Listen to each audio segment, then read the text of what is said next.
अज़्वो का ताल्लुक middle class घराने से था। रमीज आफरीदी की 2 औलादें थी, बड़ी अज़्वो और इससे 7 साल छोटा इसका भाई अली।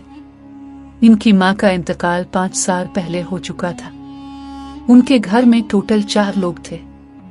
सिकंदर आफरीदी अज़्वो के दादा जान और उसके पापा और उसका छोटा भाई अली। रमीज अफंदी इंस्पेक्टर के ओहदे पर फाइज थे। जहां उन्हें अपनी वर्दी से इश्क था, वही अज़्वो के लिए वो उनके आइडियल थे। चापक के इसने कई बार दाएं मांगी कि काश उसका शौहर भी इसके बाबा जैसा हो।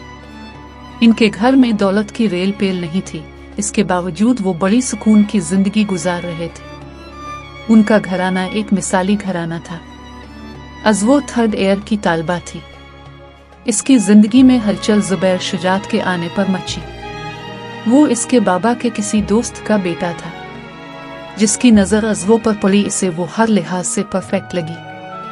फिर रफ्ता रफ्ता ज़ुबैर को इससे मोहब्बत होने लगी। ज़ुबैर एक कंपनी में मुनासिब पोस्ट पर काम कर रहा था। एक दफ़ा अज़्वो का कॉलेज पर करने के वक्त वो रमीज साहिब के साथ था।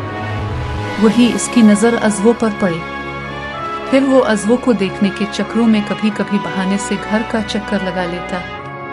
ये एक मामूल की तरह का सादा सा दिन था, जब रात के खाने के बाद सब अपने अपने कमरों की तरफ बढ़ गई। अज़्वो भी अपनी किताबें लेकर पढ़ने के लिए बैठ गए। वो पढ़ने में मुनहमिक थी जब किसी ने दरवाजे पर दस्तक दी। इसने गर्दन मोड़ कर देखा तो उसके पापा दरवाजे पर खड़े थे। पापा आइए ना, कोई काम था। वो कारस्सी से अलिफाटे कर उनके नजदीक आए। तुमसे कुछ बात करनी थी बच्चे, हाँ देर हमारे पास आकर बैठो। वो खुद बेड पर बैठ के इसे भी करीब बैठने का इशारा किया। वो उनके करीब उनकी हिसार में बैठ गए। माँ के जाने के बाद सबसे अजीज रिश्ता यही तो था उसके पास, इसके प्यारे पापा। पढ़ाई कैसी जा रही है मेरी जान? वो मोहब्बत से उसका हुसैन चेहरा देखकर बोले। अच्छी जा रही है पापा, वो भी धीरे से मुस्कुराती हुई बोली। क्या देख रहे हैं? वो उनकी गहरी नजरें अपने चेहरे पर महसूस करके बोली। देख रहा हूँ मेरी नन्ही सी गुड़िया इतनी बड़ी हो गई। वो उसकी पेशानी पर बोसा देते हुए बोले। अज़्वो ज़ुबैर को जानती है ना आप, जो कई दफा हमारे घर भी आ चुका है। उन्होंने तमहीद बांधते बात का आगाज किया। जी वो आपके दोस्त के बेटे। वो कुछ झिझकित हुई बोली। हिमम इनकी तरफ से रिश्ता आया है तुम्हारे लिए।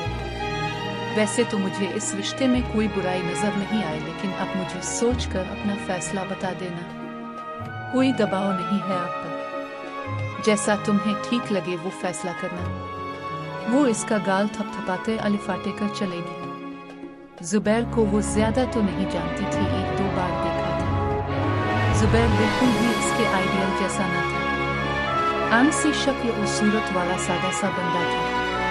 वो चाहती थी इसकी जिंदगी में इसके बाप जैसा कोई इंसान, मजबूत और मुल्क की हिफाजत करने वाला। जैसे इसके बाप को अपनी वर्दी से इश्क था, वैसे इसे भी हो चला था। हासिम कभी भी इसकी कमजोरी ना रहा था, इसलिए उसे ज़ुबैर के ज़ाहिरी हुलिये से कोई फर्क नहीं पड़ता था कि वो कैसा दुखता है। इसे तो मुल्क के मुहाफिजों से इश्क था।